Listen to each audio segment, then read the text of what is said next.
Welcome to Closer to Venus. I'm Johnny Burke, and today's guest is Rita Tojal. She is a psychotherapist, astrologer, founder of Being NAMKA and NAMKA Trips, and she's also a near-death experiencer.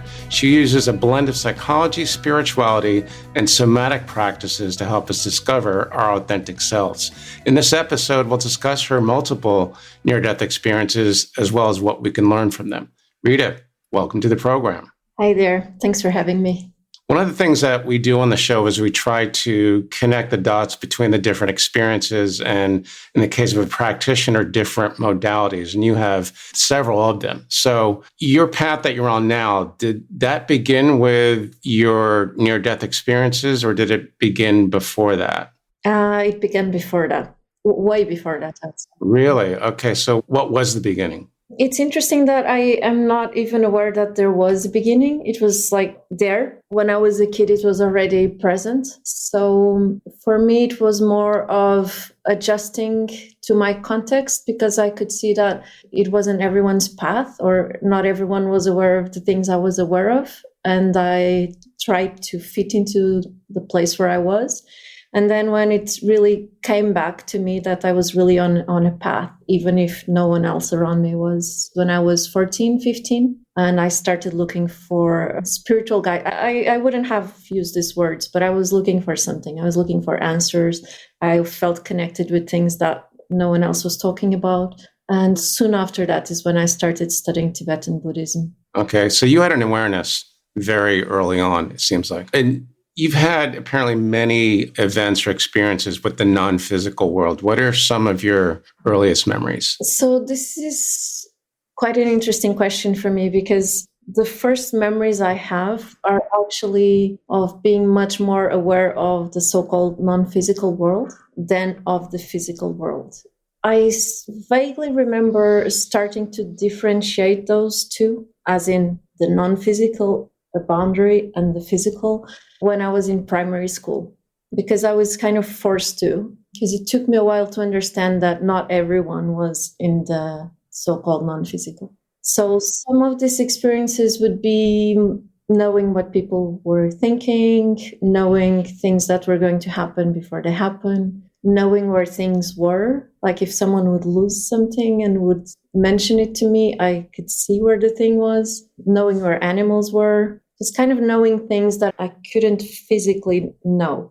Which sounds like psychic activity of some sort, as well as premonitions. Yes. In some cases, right? Mm-hmm. Okay, interesting. Any other experiences like that, like seeing spirits or contact with spirits when you're younger, which usually that's how it starts in many cases?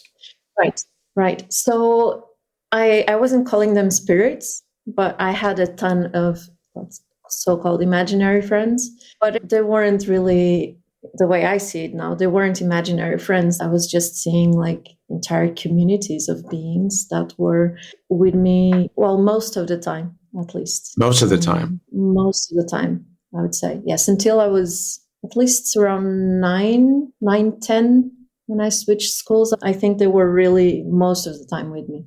Any messages that you remember in particular? I was always in touch with quite positive messaging. Every time I would think of something or I would hear an adult worried with something, I would have like a community of beings giving very positive messages around that particular subject. Maybe the one I remember the most clearly was when my great-grandmother passed away. And obviously, as a family, we were grieving and suffering with her passing. But I could see very clearly what was happening to her. And I wasn't the least worried with her passing. And this is like one of my favorite humans of all times. So it's not like I don't care about her, because I love her so much. But I could just see what was happening. And it wasn't worrying at all. She was fine.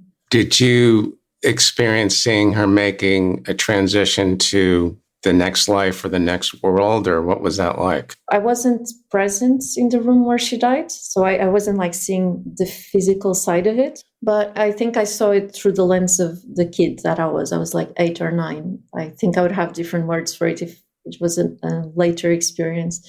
But I was seeing her lifting And just her expression was just like feeling phenomenal. And it really felt like she was at home. Just, I knew her body presence very well because I spent a lot of time with her when I was a baby. And she was just like happy, light. She was like a being of entire joy. And I could just see her lifting and going somewhere that she was really happy about going. There was just something quite enlivening even about that. Very positive, I would say. Interesting. So do you have any contact with that grandmother or anybody else who has crossed over? Yeah, I do. Particularly with her and with a friend of mine who died when he was almost 31. Okay. So how do you know that it's really them and not your imagination? You know that this question is going to come up, right? Yes, of course, of course. I ask myself that question once as well. The thing is, the imagination has a different kind of texture, like inner texture somehow. And these communications are just very sharp. I just know it's them. It's hard to describe it in words, but they are substantially different. And I guess maybe one thing that makes the difference for me is with imagination, I'll kind of second guess myself. And I know like that this is interesting, but this is like, you can fantasize about many things. And when it's them, it doesn't generate that. It's just like, I'll just know. Now, this communication, would that be typically classified as telepathy or is it in a class by itself? I think it's different from telepathy. It's interesting because with that particular friend, we were very telepathic, the two of us, for the 11 years we've known each other in physical embodied life. So with Bruno, maybe it's a bit difficult for me to distinguish because we were already like that. Like it would be the kind of thing like he would call me if he was like, oh, do you need this? We just knew that. Also because I could foresee his death and we have had a very unique of sitting down and talking about it. So we prepared for his death before he went to Tibet and died. So you actually were able to predict his death and actually prepare him for it? And prepare myself for the loss. Did you share that with him or? Yes, it was interesting because I saw it like 2.5 years before it actually happened. When I was myself in Tibet and I saw it happening in a mountain that actually he wasn't planning of climbing at all. He had plans for other mountains. So I just felt how strange, like why there? Like that's really bizarre. And then when it was closer to the date, he was actually starting to feel himself that he was going to die. And he shared that with me. We met just a few hours before his flight to Nepal and later going to Tibet. And we just talked. We spent like 5 hours preparing for that being our last time that we see each other while we're physically embodied. So you both knew that at that time? Yeah. That's really incredible. Okay. So have you had contact with him since he's crossed over? Oh, yeah, a lot. What do they look like? I hear a lot of different things, but there are some commonalities. I won't tell you what they are yet, but I wanted to get your take on that first. Okay. Oh, that's interesting. Okay, I'm curious. So for me, actually, with this particular friend, it has shifted since he passed now. It's almost 20 years ago. In the beginning, whenever I was feeling contact from him, I was seeing him as he was when he was here, embodied as I knew him and met him. Maybe for around 5 years, it was like that. So I could kind of feel his physical presence. I would see it was even like if it was a sound, it would come like from a little bit like higher than me because he was taller. And then that changed completely. And it started to come more as a kind of a voice that's more diffused in the air. So he wasn't having like a physical, he was just kind of spread and was more in the spaciousness than in a physical contained space. Then it's changed yet again that I was kind of seeing messages from his eyes, which is very interesting. And he had a very particular color of his eyes, had a particular blue. So I was always seeing it from kind of behind his eyes, which was quite interesting. And then that changed. Okay. I actually didn't feel the contact directly for around 2, 3 years. It was more coming from songs, or it was more indirect. And now it came back. And when it came back, it's more of a, like, we can have conversations. And the voice is again more contained somehow. It always comes from, like, as if he's to my right. And we just kind of sit and have conversations. And it's distinctively him. Like, this is not my imagination. This is not another person. It's just him. And also I know, because whenever I'm having those presences with him, my body still reacts to how it reacted when I was physically with him. I just know it's very distinctively him. Okay. One of the things I've noticed from accounts, I don't like to call them stories, accounts of people having afterlife communication, is that often the person tends to look like they're in their prime. This is a young man, obviously, in your case, but if someone was, let's say, older and maybe they were sick, often they would appear like they were much younger, often like around 30 years old. That's why I brought that up. So the obvious question here was, does he seem happy? Does he seem content? That's so interesting, because I have to say, yes, he was obviously quite young when he died and was looking fine because he was early 30s. But I do see him a little bit before, like maybe I see him like when he was 26, 27, when he was really in his prime. Even like climbing wise, it was like he was at his best. So that checks. So he felt quite lost in the first, I would say, 3 to 5 years of our communications, which was very disturbing. Definitely after 10 years, he started to feel not only happy, it was like he was this like happiness impersonated. And I don't know if happiness is enough. There's kind of a divine presence to him now, which is very comforting, I have to say. And also I have met him in one of my near-death experiences. Now, was that the first one or the second one, or? Second one, at the second one. As I mentioned before, you have a lot of experiences, 3 near-death experiences just in that category alone. You also remember your own reincarnation. So chronologically, what happened first? Was it the first NDE, or did that memory come afterwards? How did that kind of play out? I had some memory of my reincarnation when I was a kid. I actually had quite a clear memory at some point, and I remember disconnecting from all of those memories because it just felt strange. I didn't feel I had space in my environment to even engage with that. And after my first NDE, somewhat that started to come, but it's really after the second one that more of those memories just became a lot more clear. Do you know what period that might have been from? Centuries, decades, something like that? Actually, a few things were happening all at the same time. So it's this particular reincarnation that I remember very well. Other past lives, I remember them. I remember so many of them, and they go like all over the place in terms of the globe and outside of Earth. They also go like into so many periods of our history, some that I recognize and some which I don't. Do any of them go back before recorded time? I'm not sure. There are a couple that they're quite strange to me. So I always feel that with those ones, I don't have like enough contextual information to even know exactly what it is, because they're quite primitive. It's very survival like, and I just don't know.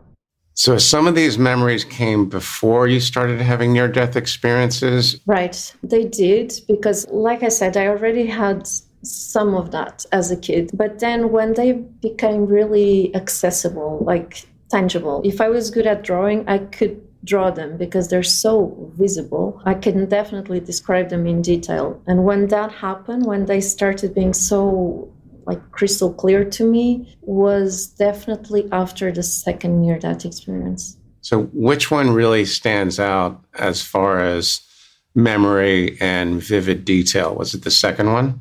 Yes. Okay. Mm-hmm. The second one. They did different things to me, but I think the one that's like more clear, that I can really remember how I entered the near exactly everything, is the second one.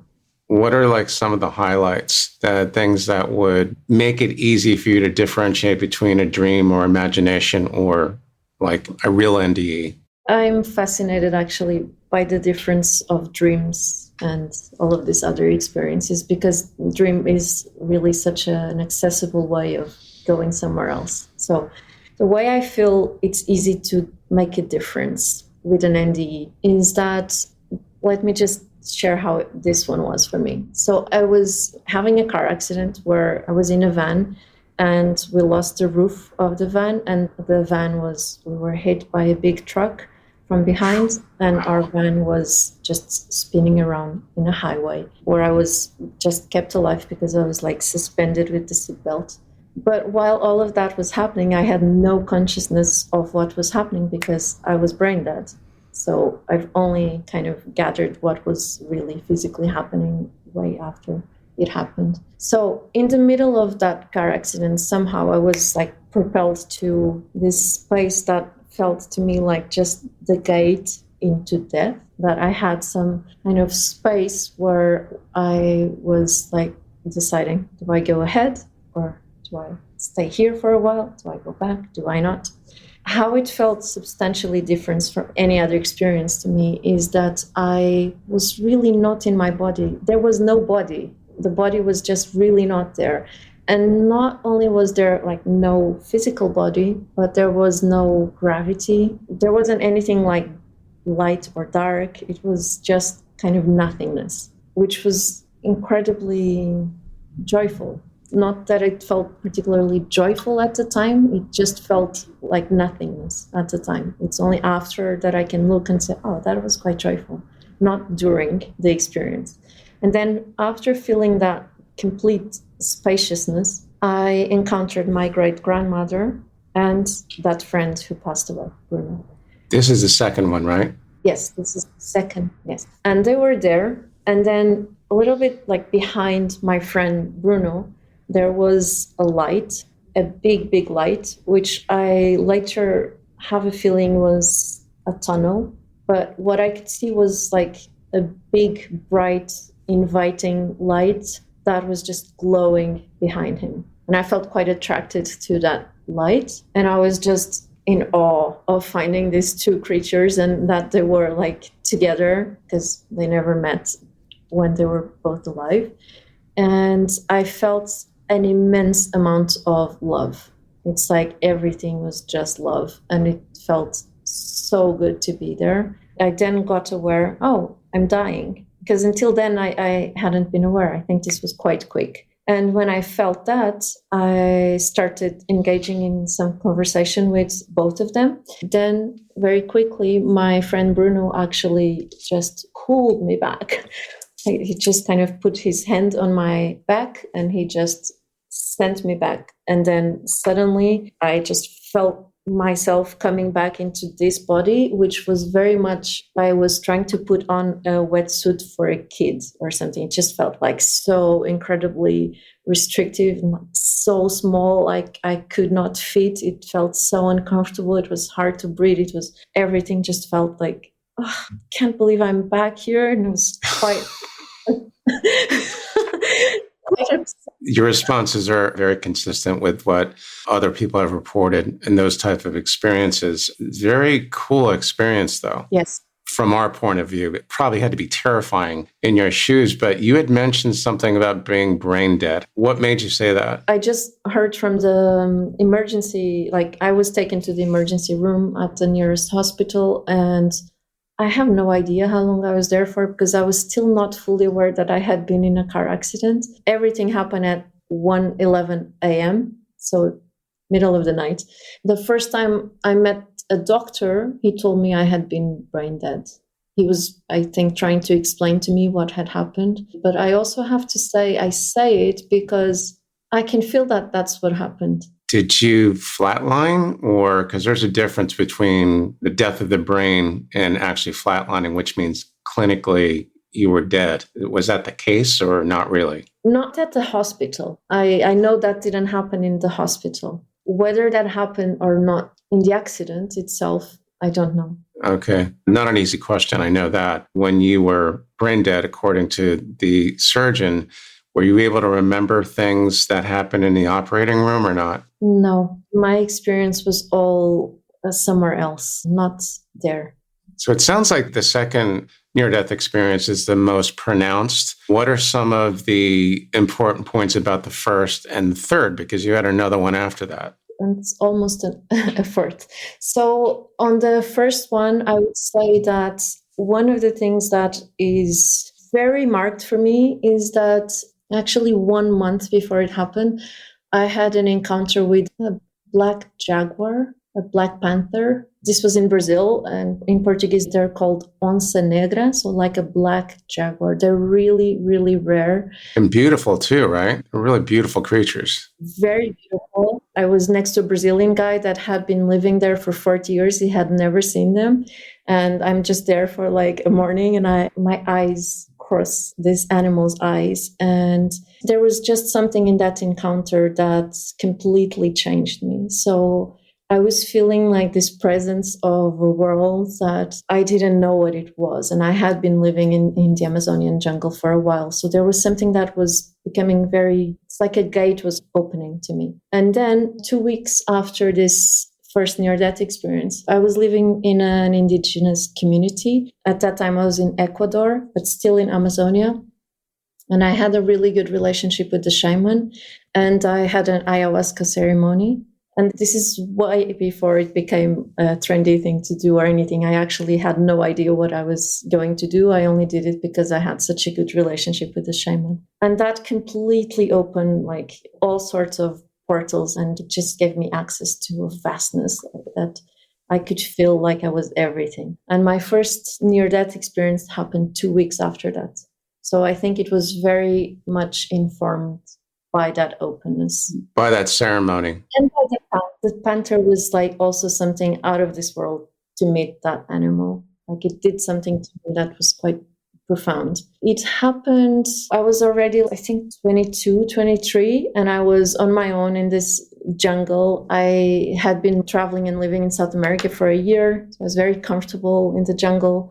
I had malaria. So that's how I started to enter the death process, was that I had malaria and I was in and out of consciousness for around a week. I have a strange notion of time from that period, but I think around a week. And then at some point I started to die, which really, to me, how it happened was all the jungle images that were around me, they started to kind of go to the background much more. And I was feeling like I was in some sort of chamber. It was like a special room or space.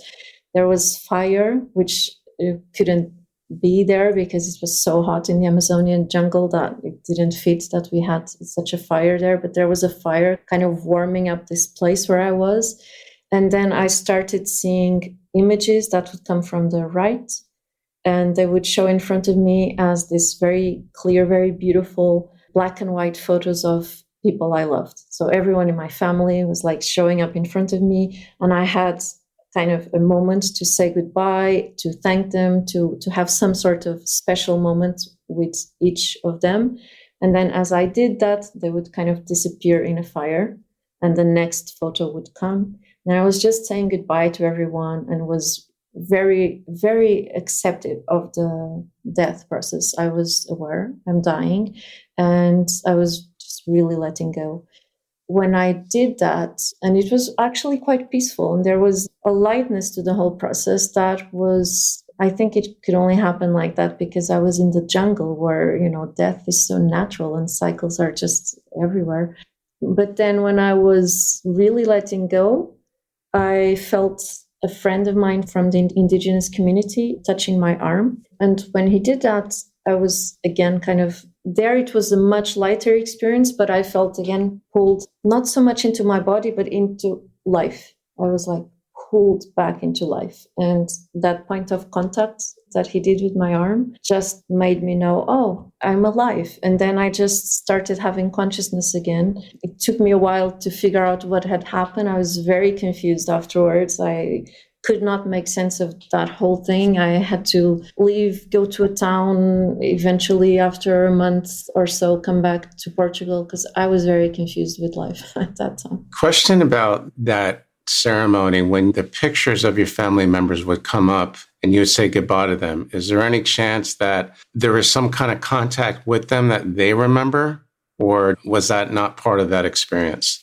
So my family members don't remember anything, but at that time I had a Portuguese boyfriend who I had a very easy telepathic connection with. And he definitely felt something, because when I got to the closest town, I had an email when he asked me, like, what is going on?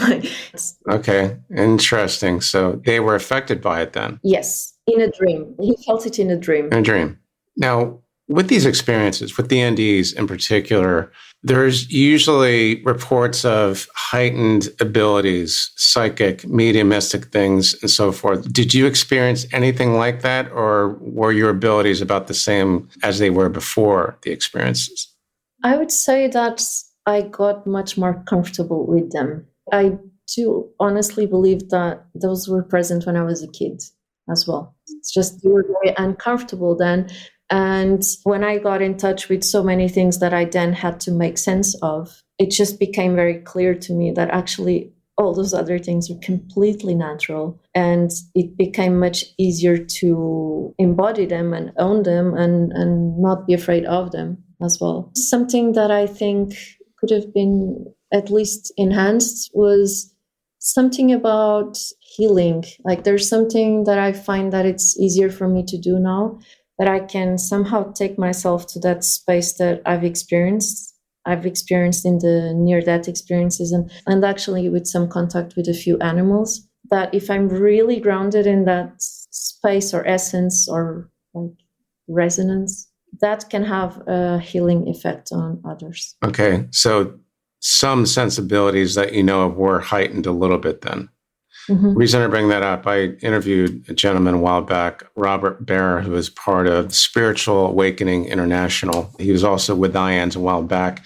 He had 2 NDEs, but after one, it was pretty intense. He was out. He flatlined. One of the things he noticed afterwards is that his psychic abilities were elevated quite a bit, and he also had like mediumistic abilities, which he did not have before, which he did not want.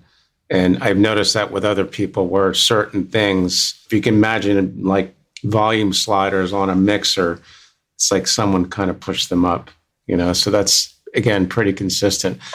Talk a little bit about your work. You've got several different modalities. How do all of these experiences figure into your work, and what kind of an impact did they have?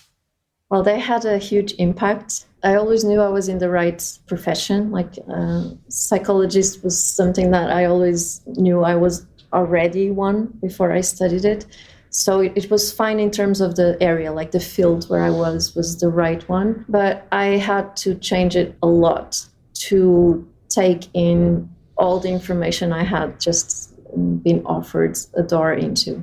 There could be a part of psychology that tends to separate. We're dealing with psychology and it's all about like the conscious part of ourselves, and it's not really going to the non-physical, let's say, that I was just not willing to engage with. I was very interested in bringing a lot of the non-physical, a lot of the unconscious, a lot of the things that we are maybe not always so happy even to go explore. I was forced into exploring them through these experiences, and they were actually very comfortable to me. Then I felt that I had to bring more of that to my practice. So I explore a lot of the things that are very hidden. And I feel that because that's quite easy for me, that really gives my clients the space to do that. So that's one part. But there's another part that I feel was very important, which was during these experiences of being like in and out of my body and just having to relate with, then what is it really, this body? I understood that actually the body is so important to healing and a good sense of well-being. So I brought into my practice a lot of somatic work that helps to have quite a healthy relationship with the body, because I figured out at some point that everything that's the non-physical is what I am more connected with, and it's maybe what fascinates me the most. But I don't have to lose it while I'm in the body if I have a healthy relationship with the body. So that changed drastically for me to just involve the body in a lot of the healing. Also because I don't feel that we can address trauma or any of these really difficult emotional and psychological situations without involving the body, because those traumas are not happening in other parts. They just get stored in the body. So it has changed my work substantially. And I guess astrology was just really natural because I do have at least 2 past lives I remember that are from other planets. So I was just not going to not study astrology. It was always something I wanted to do.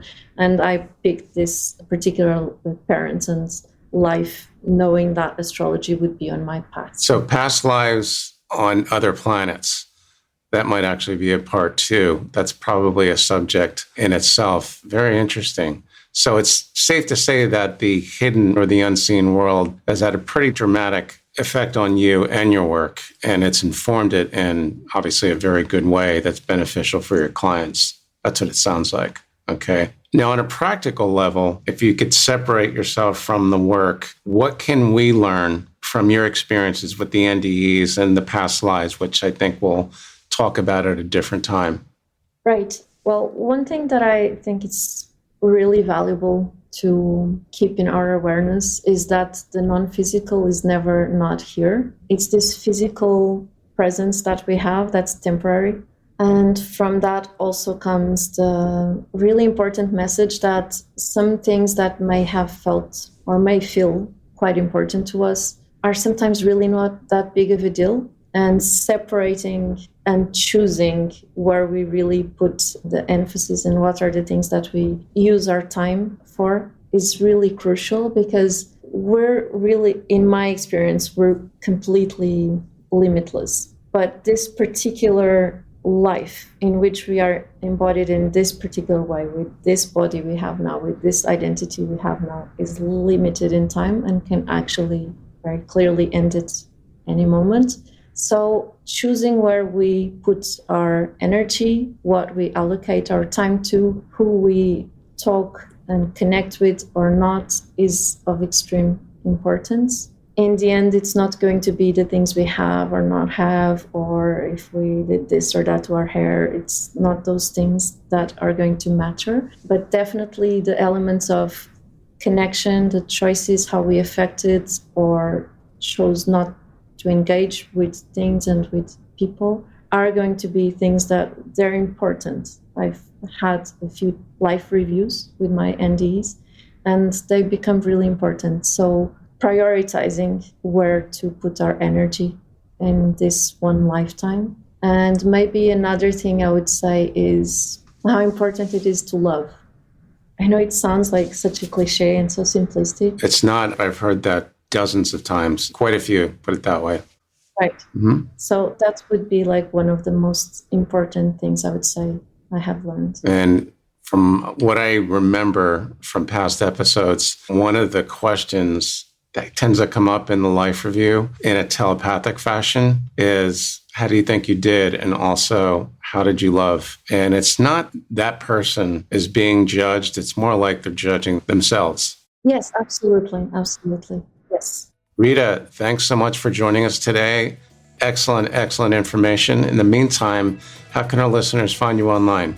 They can find me on my website, ritatojal.com. That's ritatojal.com. And on Instagram with rita.tojal. Excellent. I will put that in the show notes and the transcript as well.